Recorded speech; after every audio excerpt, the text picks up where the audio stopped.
नमस्कार, एबीपी गंगा देख रहे हैं आप। मैं अवधेश। उत्तराखंड प्राइम की शुरुआत करते हैं बड़ी खबर के साथ। उत्तराखंड में कोरोना के 5 नए पॉजिटिव मरीज मिले हैं। देहरादून में कोरोना के 4 और मरीज मिले। अल्मोड़ा में कोरोना का एक और मरीज मिला है।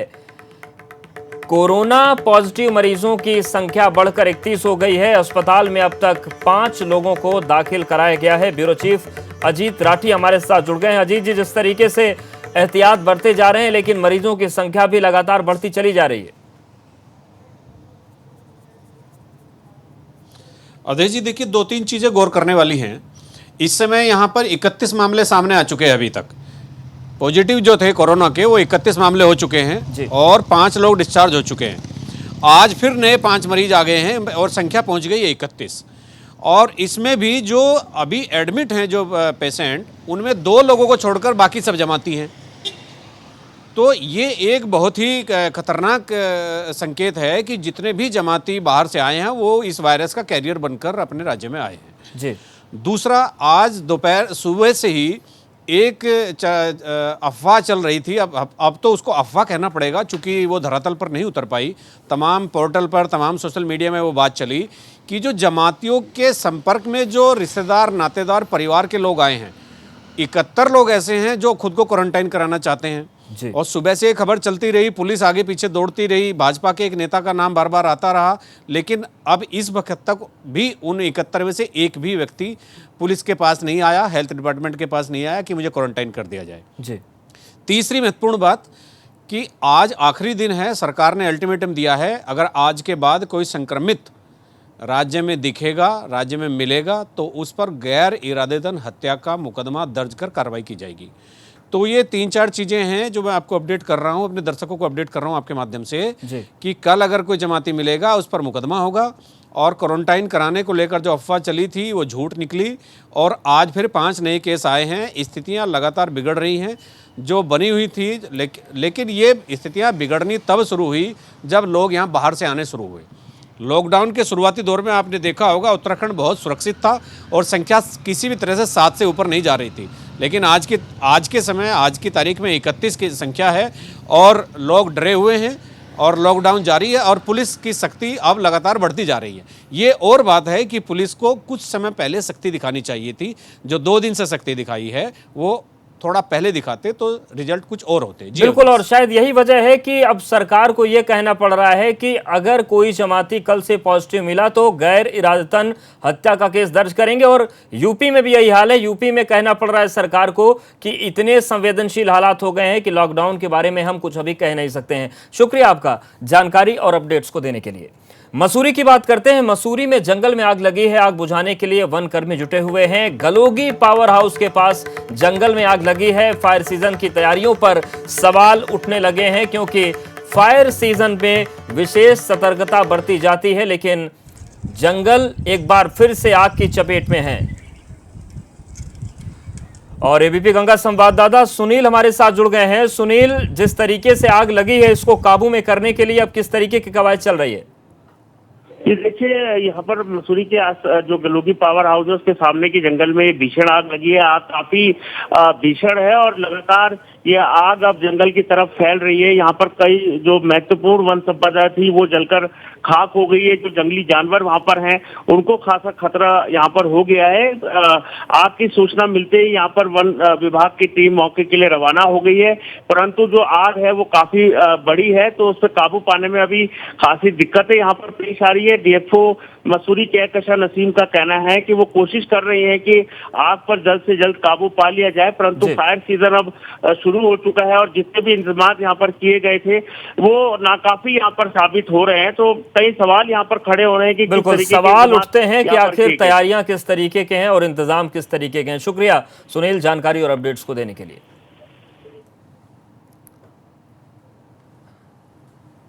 और एक तरफ जंगलों में आग लग रही है तो दूसरी तरफ मौसम ने फिर से रुख बदला है। बद्रीनाथ धाम में बर्फबारी हुई है। हेमकुंड साहिब में भी बर्फबारी हो रही है। औली के ऊंचाई वाले इलाकों में भी बर्फबारी इस वक्त चल रही है। तो एक तरफ जंगल आग की भेंट चढ़ रहे हैं तो दूसरी तरफ मौसम का दूसरा मिजाज भी है।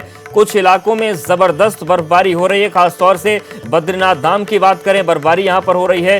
हेमकुंड साहिब में भी बर्फबारी हो रही है और औली के ऊंचाई वाले जो इलाके हैं यहां पर भी भारी बर्फबारी हुई है। तो मौसम ने यहां पर रुख बदला है और खासतौर से बद्रीनाथ धाम और हेमकुंड साहिब की बात करें तो इसी बर्फबारी के चलते जो यात्रा शुरू होनी है उसकी तैयारियों में भी दिक्कतें आ रही हैं। और एबीपी गंगा पर एक्सक्लूसिव तस्वीरें हम आपको दिखा रहे हैं किस तरीके से मौसम एक बार फिर से बदल गया है और बद्रीनाथ धाम में भारी बर्फबारी हुई है, हेमकुंड साहिब में भारी बर्फबारी हुई है और औली के जो ऊंचाई वाले इलाके हैं वहां पर भी जमकर बर्फबारी हो रही है। तो ये तस्वीर भी आपके सामने है, बद्रीनाथ धाम में जबरदस्त बर्फबारी हुई है और हेमकुंड साहिब में भी मौसम बदल गया है, वहां पर भी पूरे इलाके में बर्फ की सफेद चादर बिछ गई है।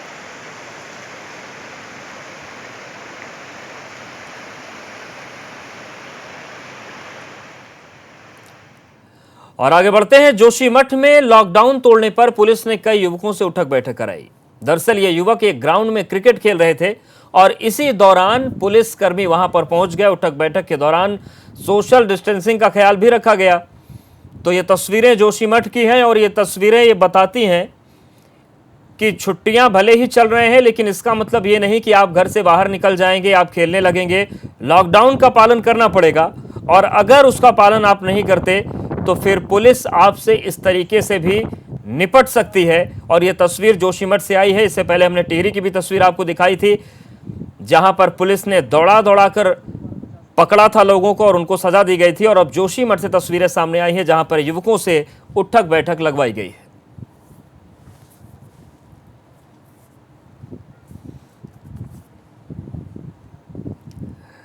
वही अल्मोड़ा में दिल्ली से जमात से लौटे 4 लोगों को रानीखेत में क्वारंटीन कर दिया गया है। इन चारों लोगों के सैंपल जांच के लिए हल्द्वानी भेजे गए थे, जिसमें से 3 की जांच रिपोर्ट नेगेटिव आई है जबकि 1 की कोरोना रिपोर्ट पॉजिटिव है। कोरोना पॉजिटिव को अल्मोड़ा बेस हॉस्पिटल में एडमिट करवा दिया गया है।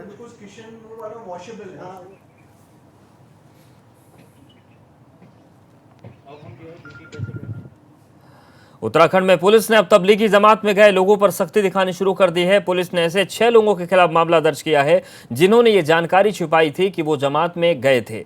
साथ ही पुलिस की तरफ से आम लोगों से भी अपील की गई है कि ऐसे लोगों की जानकारी पुलिस को दें जिससे कि इन्हें चिन्हित करने में आसानी हो सके।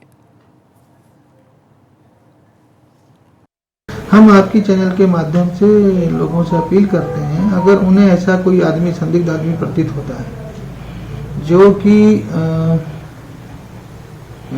आया है, उनको लगता है जमात में शामिल था और इसने अपने आप को डिक्लेयर नहीं किया और छुपा हुआ है या कि खुला घूम रहा है, उनके नॉलेज में कि जमात में शामिल था और प्रशासन को नहीं बताया है, तो उसकी सूचना जो हमारी हेल्पलाइन नंबर है 0135 27 22 100 013527222100 इस पे सूचना दें।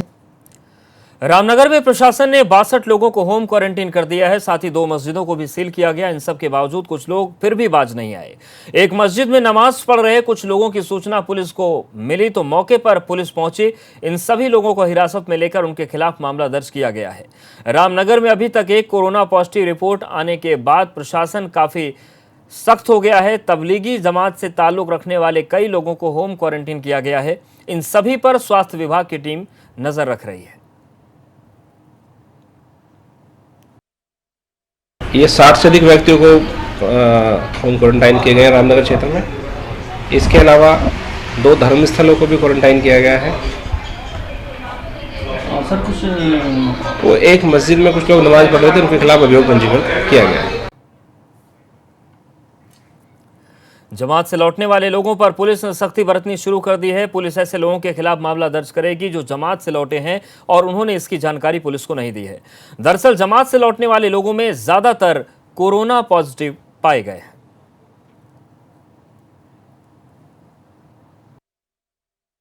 नाम का लड़का है जो मैथुर क्षेत्र का रहने वाला है, उस पे जो है किसी उसके अनैतिक कृत्य को लेकर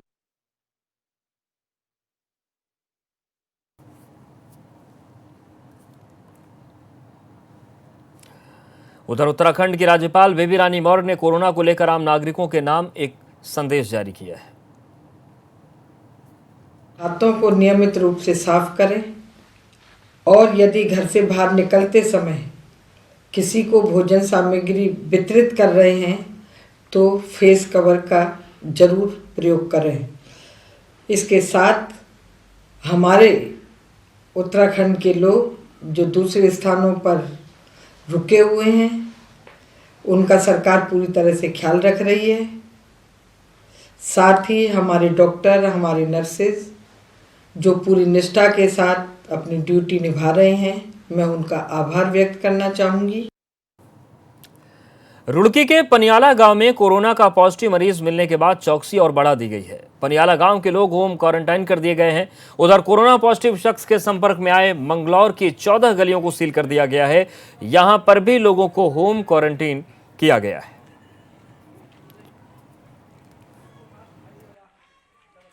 हमारे यहाँ पनियाला में पॉजिटिव मामला पाया गया है और उसका लिंक यहाँ मंगलौर में भी था, क्योंकि उसका बता रहे हैं कि मौसी का लड़का था, उसको वो लेके आया था। तो जो यहाँ पे जो बंदा पाया गया है उसकी फैमिली को कल आइसोलेशन में डाल दिया है। बाकी उससे संबंधित जो लिंक है तो उसकी खोजबीन चल रही है। उधर हल्द्वानी में कोरोना को लेकर बड़ा एक्शन लिया गया। बनभूलपुरा के लाइन नंबर 17 और मालिक का बगीचा को सील कर दिया गया। स्वास्थ्य विभाग की टीम ने सील की गई जगह का परीक्षण किया। साथ ही इन सभी जगहों को सैनिटाइज कराया गया है। इन इलाकों में अब पुलिस की पैनी नजर है। निजामुद्दीन से हल्द्वानी के बनभूलपुरा लौटे कई जमातियों के कोरोना पॉजिटिव पाए जाने के बाद प्रशासन और पुलिस ने यह फैसला लिया है। बनभूलपुरा क्षेत्र में अभी पिछले 2-3 दिनों में ही 5-6 केसेस सामने आए हैं।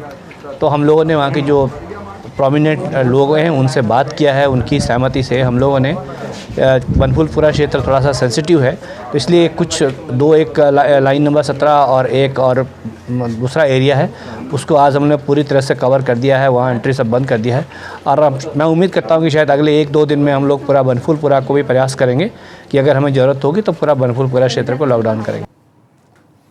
खटीमा में नेपाल बॉर्डर पर अब ड्रोन की मदद से निगरानी रखी जा रही है। मेलाघाट गांव से लगे सीमावर्ती इलाके में स्थानीय विधायक ने पुलिस और प्रशासन के साथ दौरा किया। इस दौरान गैर अधिकृत रास्तों पर ड्रोन से निगाह रखने का फैसला लिया गया। कंचनपुरा में कोरोना के मरीज मिलने के बाद चौकसी और बढ़ा दी गई है। जगह पर जहां पर हम मैनुअली नहीं जा सकते वहां पर भी जो है ये ड्रोन काम कर रहा है और वहां की हर प्रकार का जो सजीव चित्रण है वो कैमरे के माध्यम से सामने आ रहा है। और कहीं पर भी अगर कोई मैप वगैरह है या बहुत सारा स्थान ऐसा है जहां दलदल है वहां पर भी लोग नहीं जा सकते, तो उस स्थान को भी नजदीक से मापने का काम इस ड्रोन के माध्यम से हो रहा है। देहरादून की जिन भी कॉलोनियों में कोरोना संक्रमित मरीज मिले हैं उन्हें प्रशासन ने सीज कर दिया। पहले भगत सिंह कॉलोनी और कारगी ग्रांट कॉलोनियों को सीज किया गया था। अब डोईवाला, तोक, केशवनगर और कोतवाली क्षेत्र की मुस्लिम कॉलोनियों से मिले जो क्षेत्र हैं इनको भी सीज किया गया है।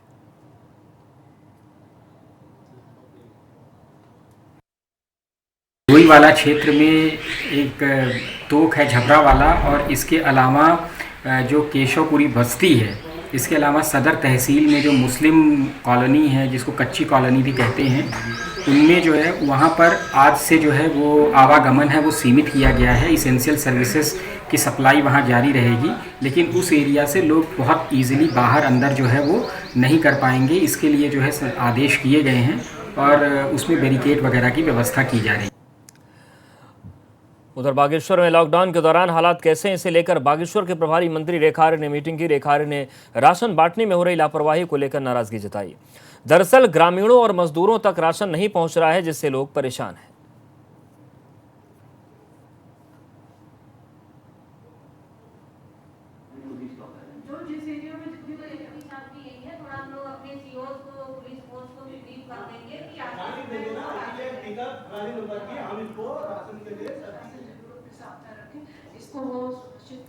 उधर श्रीनगर में ड्रोन की मदद से लॉकडाउन के हालात पर नजर रखी जा रही है। एक तरफ पुलिस गश्त कर रही है तो वहीं 4 ड्रोन की मदद से शहर के हालात पर नजर रखी जा रही है। पुलिस ने अब तक अलग अलग धाराओं में 10 लोगों की गिरफ्तारी की है।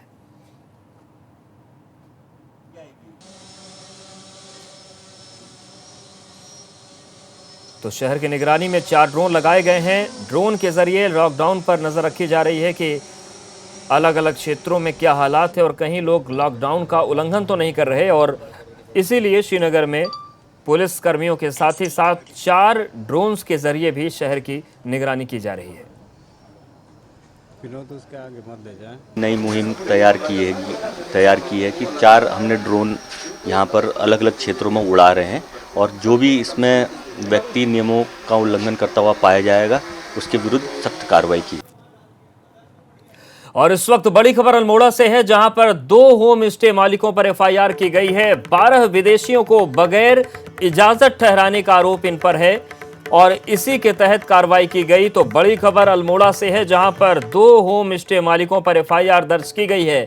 अल्मोड़ा में 2 होम स्टे मालिकों पर एफआईआर इसलिए हुई क्योंकि 12 विदेशियों को बगैर इजाजत ठहराने का इन पर आरोप है। पहले ही कह दिया गया था कि इस तरीके के जितने भी होटल्स हैं, होम स्टे सेंटर्स हैं, ये बंद रहेंगे, लेकिन अल्मोड़ा में जिस तरीके से पूरा मामला सामने आया, इसके बाद 2 होम स्टे सेंटर्स पर उनके मालिकों पर कार्रवाई की गई है। उधर जोशीमठ में एसडीएम ने लॉकडाउन को लेकर बैठक की। इस दौरान शहर के सभी संप्रदाय से जुड़े लोग शामिल हुए। बैठक में सबसे ज्यादा जोर सोशल डिस्टेंसिंग बनाए रखने पर दिया गया। साथ ही प्रशासन की तरफ से यह भी अपील की गई कि बेवजह ही अपने घरों से बाहर न निकलें।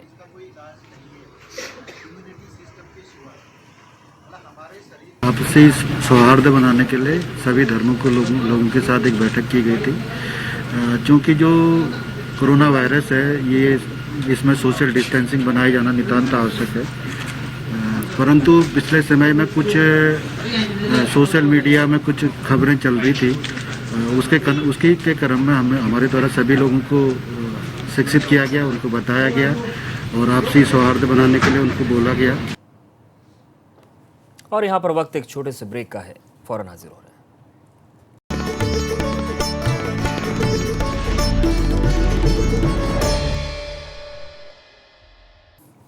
26 अप्रैल से उत्तराखंड की चारधाम यात्रा शुरू होने वाली है, लेकिन कोरोना की वजह से यात्रा की तैयारियां खटाई में पड़ती दिख रही हैं। दरअसल लॉकडाउन के चलते चारधाम यात्रा की तैयारियां अभी तक अधूरी हैं।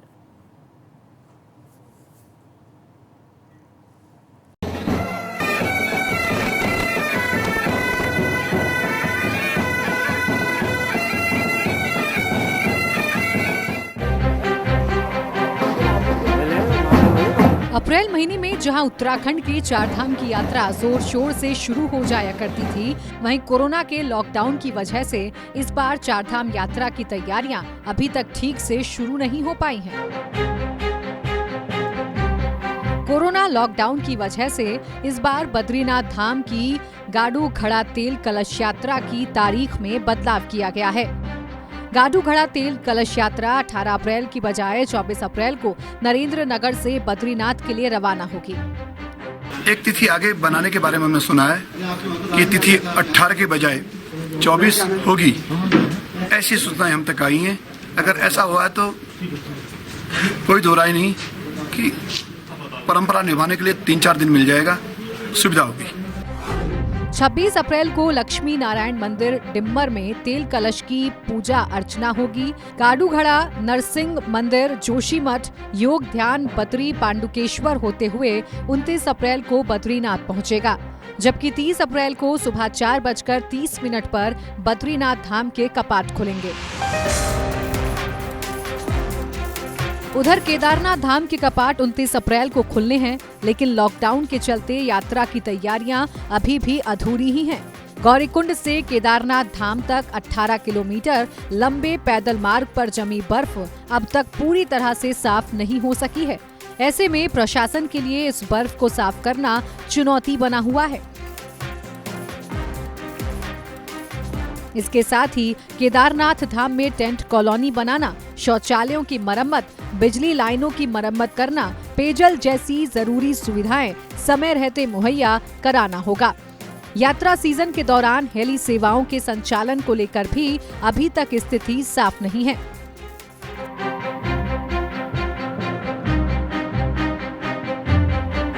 उधर गंगोत्री और यमुनोत्री धाम में भी लॉकडाउन के चलते तैयारियां अधूरी हैं। 26 अप्रैल को गंगोत्री और यमुनोत्री धाम के कपाट खुलने हैं, जहां अभी तक इन दोनों धामों के कपाट खुलने की तैयारियां शुरू हो जानी चाहिए थीं, वहीं ये सब काम रुका हुआ है। मंदिरों से जुड़े पुजारी और अधिकारियों ने कोरोना संकट काल के दौरान डिजिटल पूजा अर्चना और दर्शन की तैयारी कर ली है।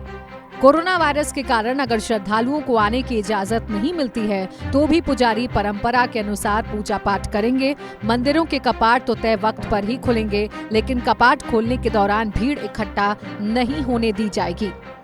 जोशीमठ से रणजीत सिंह रावत के साथ bureau report, ABP Ganga. Hemkund Sahib की यात्रा 1 जून से शुरू होगी, मगर यात्रा की तैयारियां लॉकडाउन की वजह से अभी तक शुरू नहीं हो पाई हैं। दूसरी तरफ हेमकुंड साहिब मार्ग में अभी तक बर्फ जमी है, जिससे साफ करना चुनौती बना हुआ है।